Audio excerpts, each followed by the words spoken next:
Good evening and welcome to the 48th episode of 3 Minute Thursdays. Now, Tiny Magiq has completed 5 years of its existence a week and a half ago.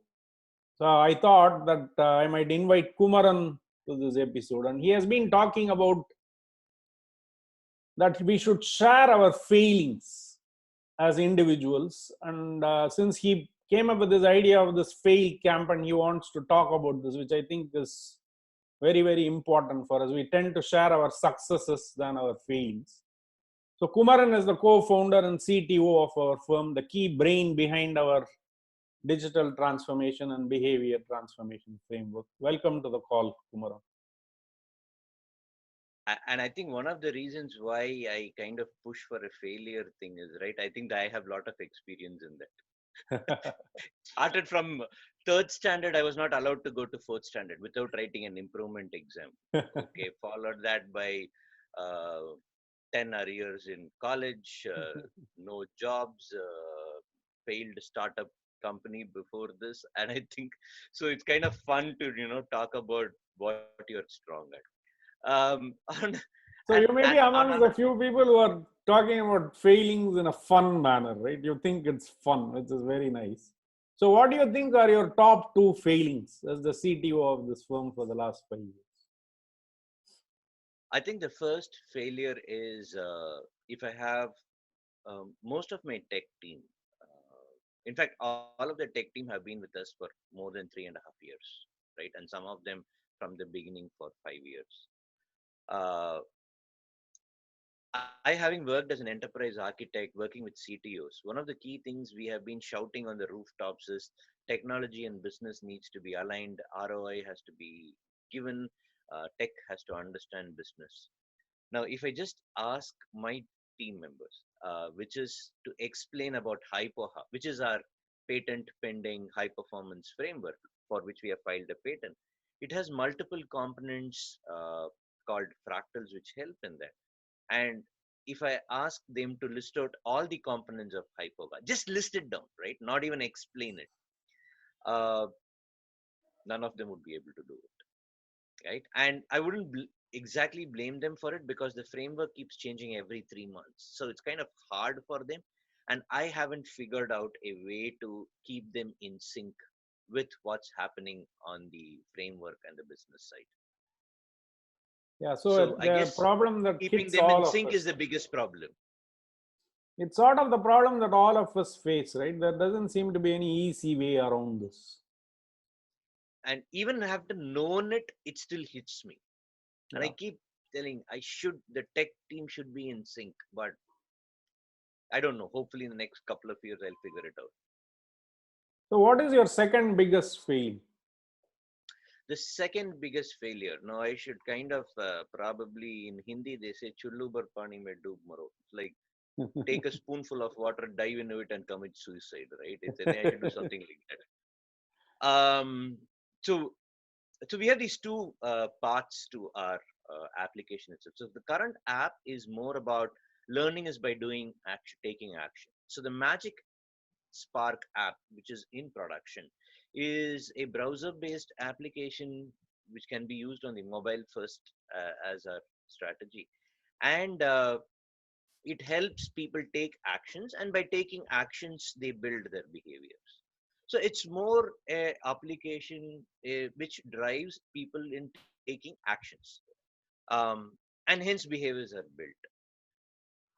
Around 1.5, no, close to 2 years ago, we decided that we need to have a behavioral engine which is mimics the brain or the human way of working. Like you have behaviors, habits have routines. That so we call that as a Sparker engine. We put the first framework, I mean the base design, about a year back, and I held back native development for around 8 months after that, telling that the Sparker is going to be ready. I will do my native application of for Tiny Magiq itself, and let me do it along with Sparker. But Sparker being complicated was taking its own time. It took me 7 to 8 months to realize I could have an MVP of the Magic Spark itself as a native application which can actually deliver the value to the business. And what I fall is into something what I call as an anti-fractal, which is basically anti-fractals are undesired thinking and actions that we take on a repeated pattern. And what is the anti-fractal? The anti-fractal is something which was taught to me in 1995 when I entered formal software developing, and it used to be called waterfall model. Okay, and I implemented the waterfall model very well. What is that? 95 is like 25 25 years. years later. I was perfectly implementing it. So that anti-fractal is so deep down built in, and then it. I think now we got it into production after some 2-3 months of focus into that. I had to shift myself to say, let me get this MVP out. Okay. And rather than waiting for that grand scheme of all things done, moving into an MVP model and focus on for that MVP, what is the investment that I'm putting and what is the return I get, rather than blindly telling, oh, any MVP is a waste of money. So it's basically, I needed to look at when I invested $1,000 into that MVP, can I get back $1,000? That's how I need to think of it, which is what I guess I missed it.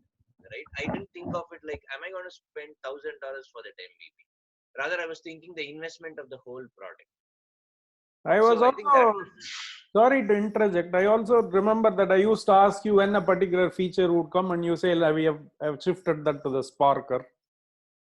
It's correct. sort of like interminably waiting. So how did you resolve that particular quandary? Do you do So, it on Magic Spark or do you do it on Sparker? How did you make that? so basically, I started looking at it differently. So I started telling, okay, if I'm going to put in 50 hours of effort into developing this, will it actually be beneficial for the customers in the next 2 months? Hmm. If that 50 hours of investment into the product is going to deliver value, then I think it's worth it. Because there's never going to be a day where all the requirements are clear and we can do that big bang launch, because the business is anyway changed. Very interesting. I was thinking the Sparker behavior engine that you're working on could also be the answer to your first problem, because the Sparker engine is more in line with what Hypoha is trying to do. So as our developers become comfortable developing on the Sparker platform, maybe they get to understand the business better. That's what I was thinking. So I think those two failings that you shared, they are extremely important. And as you said, anti-fractals have a deeper impact on us because we do them more often. So for us to shift to the intention orientation, do the new fractal behaviors consciously is cognitively hard. I guess that's why all of us fall prey to this. With that, I thank you for joining this call, and it's quite inspiring to see you share your lessons candidly. Many startups may not want to share such information in the public domain. I'm happy that you're doing that. That also inspires me to share my own learnings as the CEO of this firm, which I will do in the next episode. With that, thank you all for listening to the 47th episode of 3 Minute Thursdays. See you all 2 weeks from now.